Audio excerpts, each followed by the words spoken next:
guys, I want to get on here and tell y'all a wild story from my teenage years. So, little backstory, when I was 12, I left California and came back here to live with my mom. My aunt raised me out there. They had money. We lived in a couple $1 million house. I had everything and anything, but I was very, very, very sheltered. Like I couldn't watch The Hangover when it came out, and I was 13, almost 13. So I come back to West Virginia, and at the time my mom was in active addiction. She was on the run and done caught like 13 new felonies, and her boyfriend Juker, who was my stepdad who raised me, R.I.P., I miss him every day, but they taught me the streets, you know. Well, my mom got locked back up, Juker ended up getting locked up, and I ended up going and staying with my dad. And some stuff happened. My daddy ended up kicking me out, like throwing stuff out in the yard, kicked me out, right? I was 14. And he called the law and said that I ran away. So the law was looking for me, and he said that I was with an overage guy. So they were like looking hard for me every day, CPS and the state troopers. And so they finally caught me, and they took me and put me in the Harless shelter, which is like a little group home for teenagers. And they got me a clothing voucher, took me to Walmart, got me some clothes, took us to Gaddy's out to eat. Well, on the way out from Walmart, I had all my new clothes.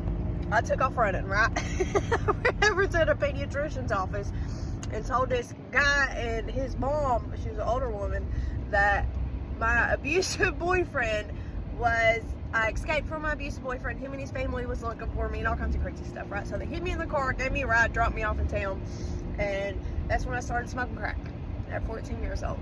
I stayed on the run for like 2 weeks. They caught me again. I was at my best guy, Cody's mom's house, and my first baby's dad's mom had called the law on me and told them where I was.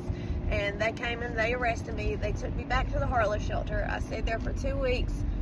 I ran, it was like the middle of the night. I took off running upstairs through the door with the alarm, set the alarm off, and ran as fast as I could to get back to town.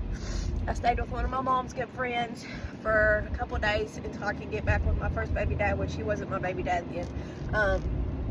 Got back with him. We stayed on the run. We were staying down here. It was the middle of July. We were staying in an abandoned house. It was so hot.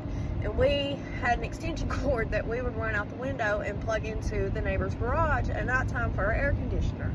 And I was putting the cord out the window to go hook it up. And we opened the door to the 5 state troopers. Well, the 5 state troopers beat my first baby dad up, like really, really bad. And they arrested us both. They put me in the junior DRK, the Donald R. Coon Center, for 6 months. I was locked up. He was in jail with his mouth wired shut. It was really bad. When I got out, they put me in foster care at 17. That tells you how long I was on the run. I was on the run for 3 years. Well, they put me in the Harless shelter. I got out, or not the Harless shelter, DRK, sorry. And whenever I got out, they put me in foster care at my aunt TJ's, which she was my aunt, but I really didn't know her. But so we was living there, and I was living there for like a month. And my dumb self ran middle of the night, packed all my bags, hitchhiked down. We was on the 4-lane. I hitchhiked, got me a ride, went to my friend Cody's house, my girlfriend I post pictures with, and I hid out at her house for a long time.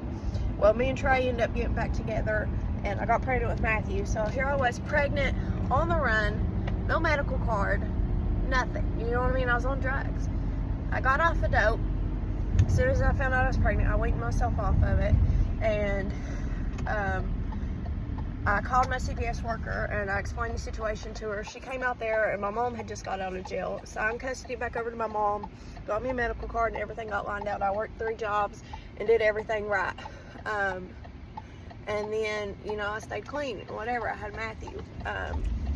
But for some reason, that little story popped in my head about, you know, me being on the run all my teenage years and all the crazy stuff I went through. And I just drove past the speedway that I got arrested at. I was in the bathroom, and next thing you know, state troopers are beating on the door, and I'm trying to figure out how to get out of this bathroom, and you can't. I was gonna hide in the trash can. You can't hide in the trash can. You know, like I've been through some crazy stuff in my life, y'all. But I'm telling you right now, and this is to the people that's still going through it, you can get out. If I can get out, anybody can. Anybody can. That life, it gets its grips on you, and it's meant to kill you. It's meant to take everything from you. It's meant to destroy you. Don't let it. Don't let it. You can beat it. You can beat it.